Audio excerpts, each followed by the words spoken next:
President Buhari meets security chiefs. House of Representatives have taken proactive steps to curb security breaches in the country.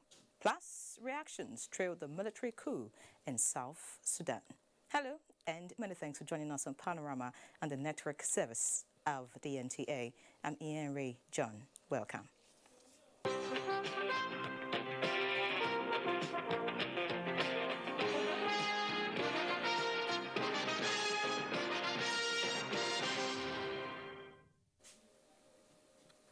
Tough times await criminals as security chiefs set out to carry out orders to bring an end to the various acts of crime, especially in Zamfara and other parts of the country.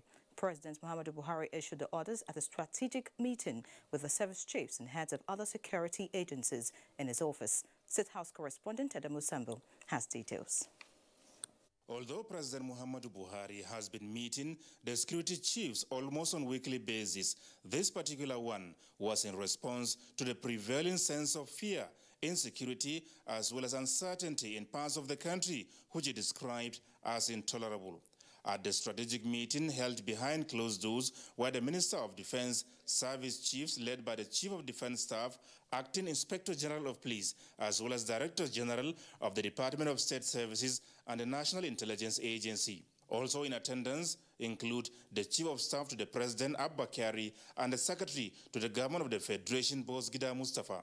The security meeting we've just had with Mr. President is to review the strategy that we are adopting in confronting the security issues in Zamfara State, especially, and other places nationwide.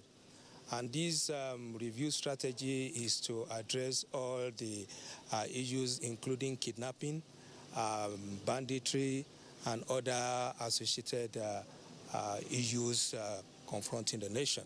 During the meeting, which lasted about 2 hours, President Muhammadu Buhari expressed serious concern over the heightened tension amongst Nigerians following renewed hostilities by criminal elements that constantly threaten lives and livelihoods. This, he warned, must be brought to an end for peace to reign supreme in the land. The marching order is for us to deal with this issue immediately and ruthlessly and ensure that all those bandits are immediately dealt with, and all those issues that are bordering with our security are properly addressed. On his part, the Acting Inspector General of Police, Muhammad Adamu, is assuring Nigerians that solutions have been found to the acts of kidnapping along Abuja-Kaduna Road. I want to assure Nigerians that Kaduna-Abuja Road is now safe. We have cleared the road. We've arrested a lot of the kidnappers, and in confrontation with some of them, some were fatally injured. So the road is cleared. Our patrol teams, the combined security services that are patrolling the road are there constantly 24 hours. The acting IGP has just returned from the northwest Nigeria on a fact-finding mission. From the State House, Adamu Sambu, NTA News. Recently, the Nigerian military relocated internally displaced persons camps to communities in Kaga and Konjiga local government areas of Borno State. To address concerns raised by the action, Governor Kashim Shettima is in Abuja for meetings with some heads of security agencies. Defense correspondent Ismail Musa has the details. Considering the evolving and complex nature of security threats in the Northeast, deliberations were held behind closed doors. Top on the agenda is the recent spate of attacks and issues surrounding the relocation of communities to avoid collateral damages that may occur in the ongoing Operation Yenchin Tapki involving the Nigerian military and the multinational joint task force. Addressing journalists, the Minister of Defense, Mansour Dan Ali, expressed government's commitment to ensure safety of lives and property across the country. You cannot uproot somebody from his village because of operation. You know, we had two means of dealing with insurgency. We had the hard approach and the political approach. The political approach is where you take people along, where you call them winning the hearts and minds of the populace. Then the other one, the hard approach, is the military approach, which we've been doing. And politically, I think we are looking into that. We are going to have a security brief. I'll brief the council on the issue, and we'll come to a common understanding. And has appreciated the depth of our feeling and has promised to address those issues before the week runs out. After a similar meeting with the Chief of Army Staff, Lieutenant General Tukur Buratai, Governor Kashim Shettima expressed confidence and satisfaction on measures to address issues raised. We have come to him and he has promptly addressed our concerns, and we remain eternally grateful to officers and men of the Nigerian Army for all the sacrifices they have made. My concerns have been laid to rest.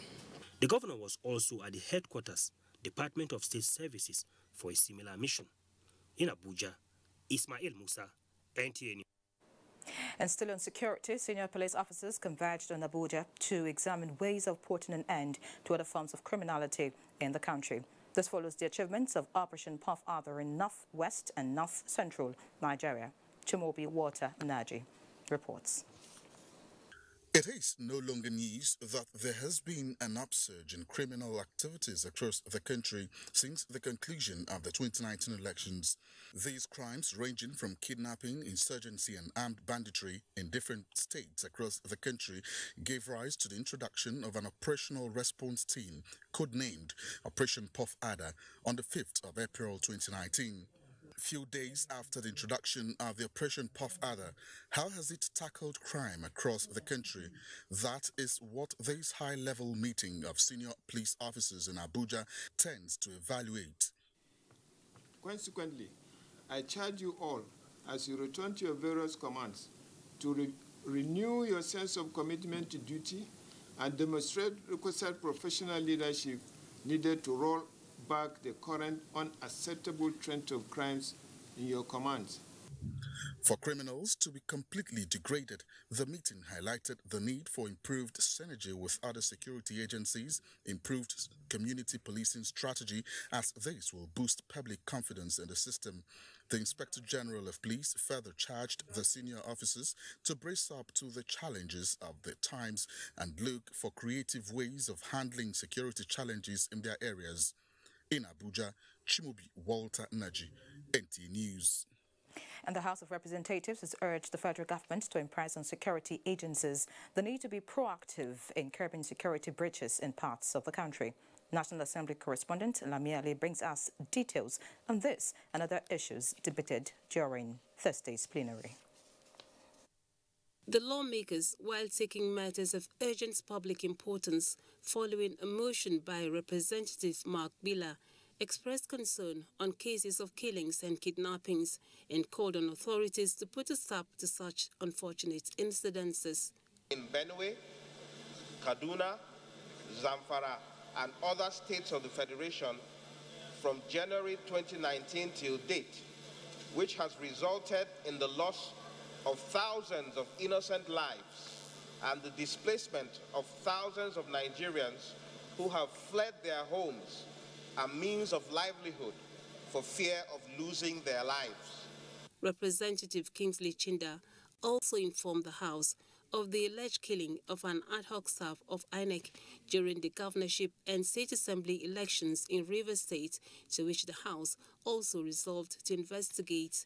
He was a lecturer in the State Polytechnic and volunteered to do the job of a returning officer for this country, and he lost his life in course of that assignment.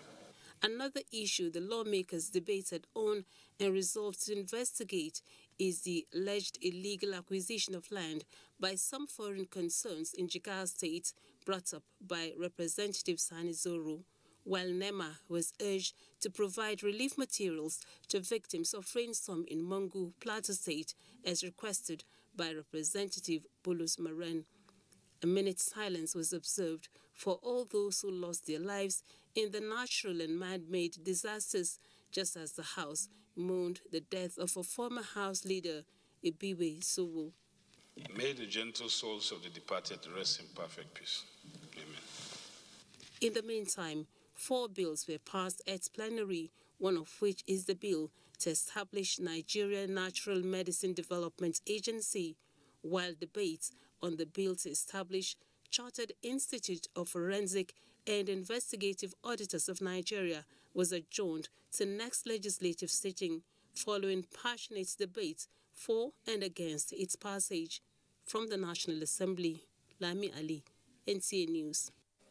Meanwhile, the Chief of Army Staff, General Turku Buratai, says plans are underway to establish a military formation in Kogi State to stem criminal activities and any form of insurgency in the confluent state. Francis Udoja reports that to this end, a delegation was in the state to inspect the project sites. Kogi State, at a point in time, was bedeviled with several cases of farmers' herdsmen clashes, banditry, kidnapping and other forms of crimes, which has given the state negative image in the media. It is as a result of these and in line with the federal government commitment to tackling the menace that informed the decision of Nigerian Army to establish a military formation known as 109 Special Forces Battalion Barrack in Okene, the central part of the state. Major General Ademo Adekusalio, who led the delegation on inspection of the location, met the Ohinoi of Ibiraland, Alhaji Ado Ibrahim, to intimate him on the essence of the visit to the area.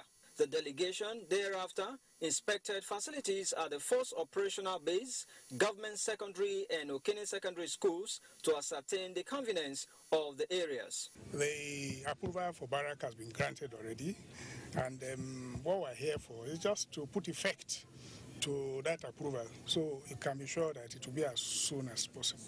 The delegation was earlier received by the Secretary to the state government and other government functionaries, where they were intimated on the purpose of the visit.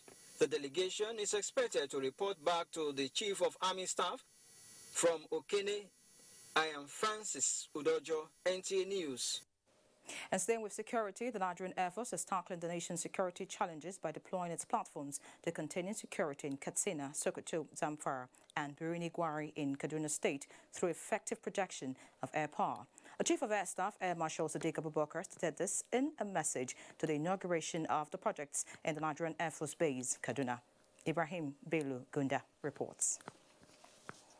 The provision of infrastructure, renovation and upgrade of existing quarters by Nigerian Air Force is part of the strategies to actualize the policy thrust of the force towards operational efficiency. The newly inaugurated project at Nigerian Air Force Base Mando are 2 blocks of 21-bedroom accommodation facility for students of Regiment Training Center, 3 blocks of 10 rooms each for cadets of Military Training Center, and renovated Air Police School. The Nigerian Air Force is doing a lot in support of the ongoing counterinsurgency operations as well as other security challenges nationwide. We are also working hand in hand with the Nigeria Police and other agencies. The Chief of the SAP is on the right course to bequeath a better equipped, highly motivated and operational effective service that will continue to make the nation proud. In addition to provision of projects, the Nigerian Air Force says it is committed to human capacity development through robust and result-oriented training to its personnel for effective fight against insecurity. In Kaduna, Ibrahim Bello Gunda, NTA News. And in other news, former Vice President and the PDP presidential candidate in the February 23rd presidential election, Atiku Abubakar, has been cautioned to tour the path of honor and patriotism rather than heating up the polity in the name of seeking redress. Information and Culture Minister Lai Mohammed stated this in a media briefing in Abuja. Anthony Forson brings us details. Recently, posters of former Vice President and the PDP presidential candidate in the February 23rd presidential election surfaced on the streets of Abuja. It is in response to this that the Information and Culture Minister, Lai Mohammed, flanked by the Senior Special Assistant Media and Publicity to the President, Malam Garba Shehu, wondered if Atiku Abubakar has embarked on a fresh campaign, but noted that media reports have it that Atiku Abubakar has engaged the services of a U.S. lobbyist firm to convince the United States government not to recognize President Muhammadu Buhari until the Supreme Court rules on the suit filed by the PDP presidential candidate. What Alhaji Abubakar Atiku is up to? Is he starting a fresh campaign after the elections have been won and lost? Has he rescinded his decision to challenge the results of the presidential election in court? perhaps after realizing that the results he claimed to have obtained from the INEC kickback servers are cooked? Is he now going for self-help? What really is Atiku's motive? The minister maintained that President Muhammadu Buhari won the election fair and square and called on Atiku not to be deluded. There's no doubt that the fair PDP presidential candidate, out of desperation, is thinking of replicating the Venezuelan model right here in Nigeria. But you should realize that Nigeria is not Venezuela and that the situations in both countries are not the same. Pointing at President Muhammadu Buhari's pro-poor policies as a huge success which fueled his re-election, the minister said Atiku Abubakar should take solace in the fate that has befallen him. He should stop overheating the polity and quit trying to instigate a political crisis in Nigeria. No citizen, no matter how highly placed, is above the loss of the land. Enough is enough. In Abuja, Anthony Forson, NTA News. And if you just joined us, you're watching Panorama on the network service of the NTA. Now time to take a break. Panorama returns in a bit. The struggle for independence had been a long and tough one. Our founding fathers and compatriots sacrificed their comfort and even shed their blood. We cannot at this point in history afford to spirit away their sacrifices for immediate but temporary gains of today. Let us emphasize what unites and not what divides us. Working for the unity of purpose with a stronger vision for a better tomorrow. NTA, growing with the nation. Together, no matter where you come from, no matter your religion, we are one. Let's live together. Let's stop fighting each other. Let us live as one. It doesn't matter where you come from, your tribe or religion, man, woman or child. It doesn't matter who you are. Put Nigeria first. No matter where you come from, no matter your religion, we are one. Let's live together. How can we develop when we're always in crisis? Families have become refugees in their country. No matter our differences, show some understanding. No matter where you come from, no matter your religion, we are one. Let's live together. Nigeria, the only country we can train with remarkable potentials to excel. Let us believe in ourselves and change our attitude for the sake of our country and generations unborn. Let us revive our cultural values, which are our essence as a nation. Let us renew the spirit of patriotism and hope in our dear country. Do not take or give bribe. Be punctual always. No more African time. We can't expect to be global citizens and operate on African time. Join the queue. Insist that people are attended to on a first-come basis, no matter who they are or where they come from. Nigeria, good people, great nation.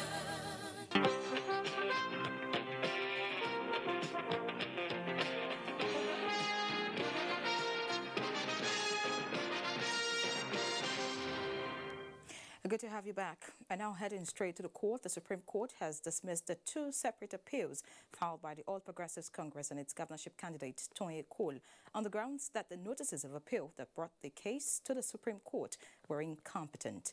Aliyu Turku reports that the appeals are seeking the Apex Court to allow the parties participate in the 2019 general elections in Rivers State.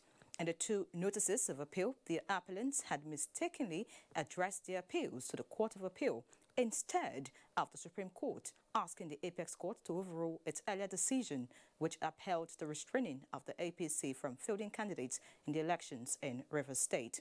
The APC Council argued that the restraining order obtained from the Federal High Court, Port Harcourt Division, was fraudulent. In its ruling delivered by the acting Justice of Nigeria, Ibrahim Tanko Muhammad, the Apex Court agreed that the notices of appeal by both the APC and Tony Cole were defective and grossly incompetent.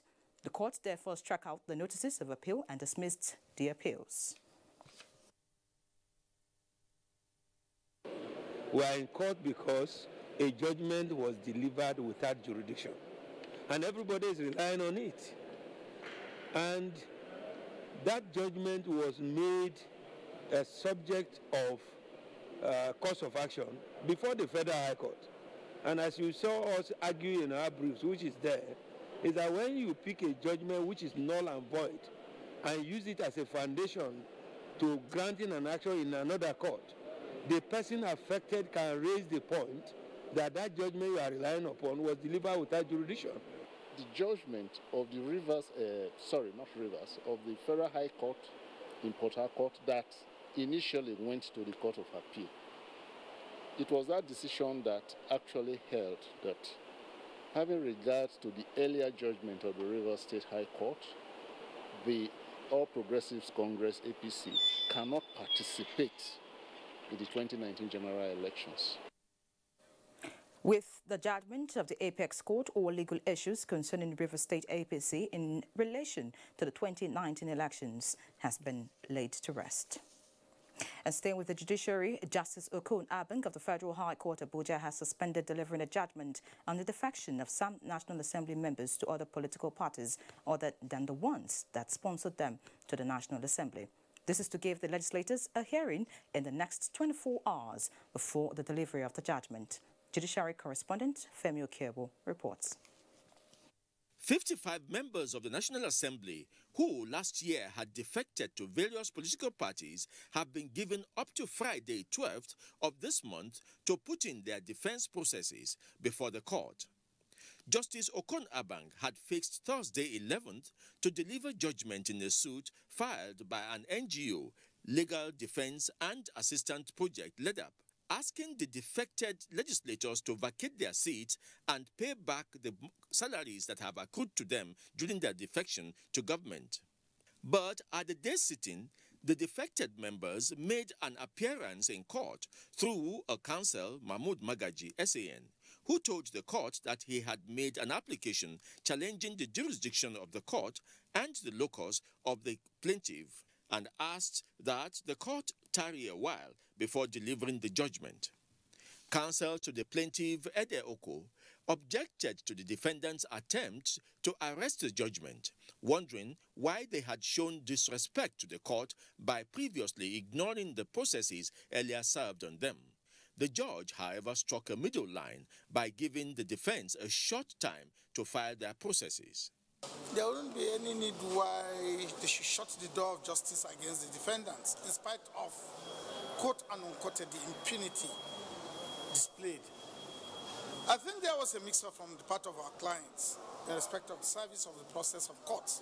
The conduct of the defendants in this matter does not deserve sympathetic consideration of the court. But the court finds that in the interest of fair hearing and justice, that the defendant should be given opportunity to be heard. The judgment is then to be delivered after giving the defected legislators a fair hearing. In Abuja, Femi Okewo, NTA News. And now, looking at education, the first batch of the 1.2 million accredited candidates have started sitting for this year's Joint Admissions and Matriculation Board exams across the country. Doyi Dia in Abuja monitored the exercise, which had biometrics before and after the examination. This is the first time the Joint Admissions Matriculation Board JAMB is introducing the biometric data capturing of candidates before and after the computer-based examinations at the Global Distant Learning Institutes in the nation's capital city. Candidates were seen filing in one after the other to confirm their fingerprints before proceeding to the exam hall. It's going fine. They captured me once. Based on this venue, I can rate them 75. It was safe one because my hands was not wet. There are 3 sessions for today. There's the 7 o'clock session, there's the 10 o'clock session, and then there's the 1 p.m. session. The story is similar at the Charm City Center. It was good, but they actually wasted our time. While the exercise was adjudged seamless, there are few candidates whose fingerprints were not initially recognized. So they did all my fingers and they did it again. It didn't come out. I was asked to go to the toilet and wash my hands. I had to go and buy pens outside, so since my hand was sweating. Okay. And that was the reason. Have you had any case of anyone that, despite washing and all of that, was still not able to capture? No, there's none.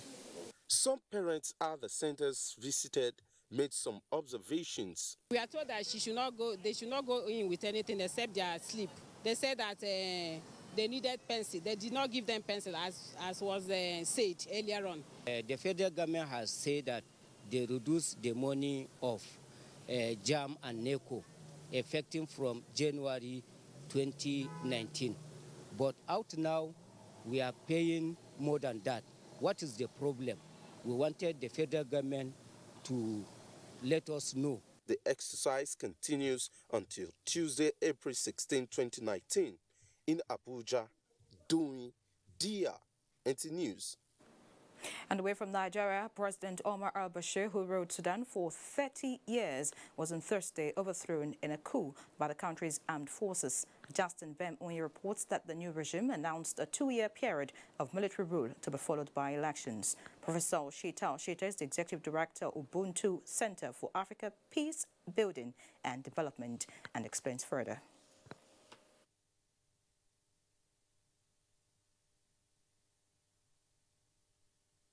Every competent observer of developments in the Sudan will have noticed that Omar al-Bashir has since outlived his usefulness in that country, and it was just a matter of time that the people should get him out of the office.